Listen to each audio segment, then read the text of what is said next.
Hi, the time is 1 o'clock and this is the beginning of my presentation. Okay, the task you've given me I'd like to divide into three parts.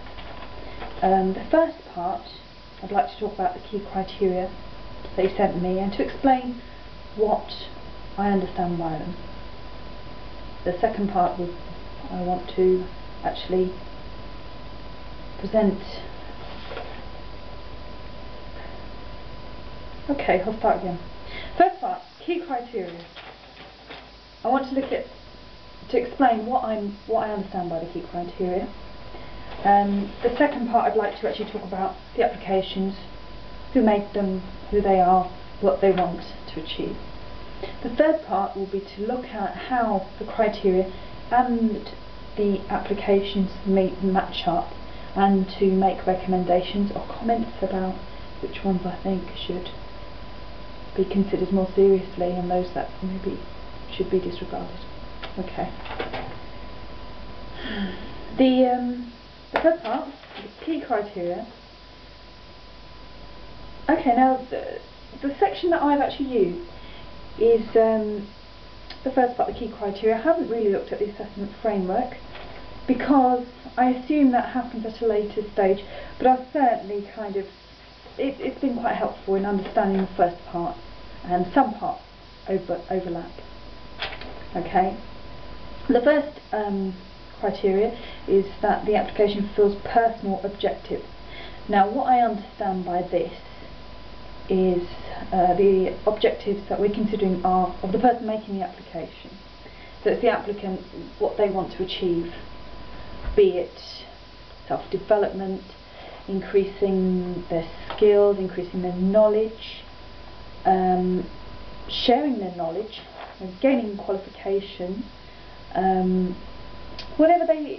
how well will the project actually achieve what they want it to achieve.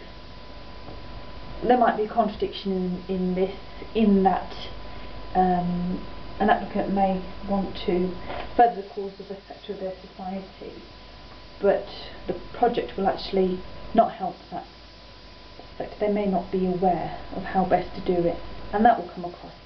Now, that's a very roundabout way of saying, does it actually do what the applicant wants it to do? Does their proposal actually do what they want it to do? Will it achieve those ends? Okay. The second part is that the project benefits the community. Now this can be divided, I'd say, roughly into two bits. One is that quite tangible things, like maybe it provides a resource, a tool, a place to go, something that the community can access and use. The other part is they might train individuals, which will benefit the community, might bring in skills and knowledge into parts of it. The other way it could benefit the community is by bringing resources into the community. If it was a project that was using the local craft skills or dressmaking skills of the community and then selling them, it would bring in revenue. The other way it could do it is by attracting other funding into that area. So that's another example of how resources can be brought into the community. It might increase the skills of confidence or the profile of that particular community. Now, when I talk about community, I'm using the word in two senses. One is community in that all the people that live in a particular area. The second part I mean by community is maybe a subsection. Maybe there's a community of Kurdish refugees in a larger community. So I'm using it loosely in both senses, but what I mean really is a group of people that identify themselves as a community. Okay. The other way that might benefit the community is by increasing the communication between members of the community, between different ages, or the elderly, the young, different races or cultures, or just generally increasing contact between members and increasing the actual experience of community. Okay. And the other benefits could break down cultural barriers, encouraging integration, and it maybe teaches members of the community about each other and challenges prejudices in that way. The third criteria is that their project has clearly defined realistic goals and has a reasonable timetable. And here you've given a reasonable timetable, 6 months to a year. I think that's fairly clear. Can the project actually achieve what it wants to set out to? Is it realistic? Will it take place? Is it likely to take place in the time span? For example, if somebody said, I want to grow 10 pine trees in a year, then obviously it wouldn't be realistic. The fourth criteria is that there are measurable outputs for the community. Outputs is a business technical word, but I'd say that what that actually means is, can you quantify what the project has achieved? Is it visible? Can you measure it in what? Is it measurable? Or is it even, can you even identify it?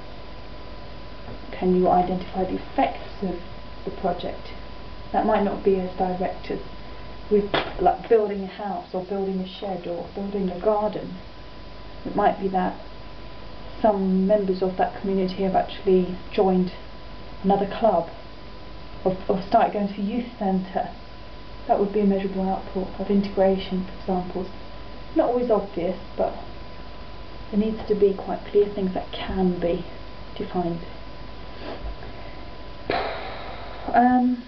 Fifth one, applicant has no other source of funds for the scheme.